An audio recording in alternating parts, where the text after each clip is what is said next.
आळते ग्रामपंचायतीच्या ग्रामसेवक पदासंदर्भात जावेद मुजावर यांनी केलेल्या आंदोलनाला अखेर यश आलंय।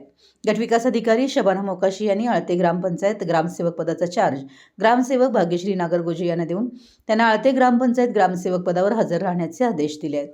ग्रामपंचायतीच्या कामकाजात ग्रामसेवक पद महत्त्वाचं असल्यानं या पदावर नियुक्ती होऊनही हजर होण्याबाबत निर्माण झालेल्या परिस्थितीविरोधात जावेद मुजावर यांनी आंदोलन केलं होतं।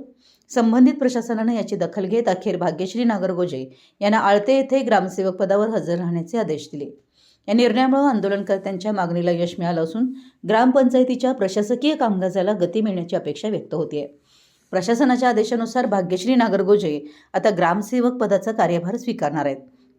दरम्यान या निर्णयामुळे जावेद मुजावर यांच्या आंदोलनाला यश मिळाल्याचं त्यांच्या समर्थकांकडून सांगण्यात येत आहे। मराठी एस न्यूजसाठी हातकणंगलेहून विनोद शिंगे।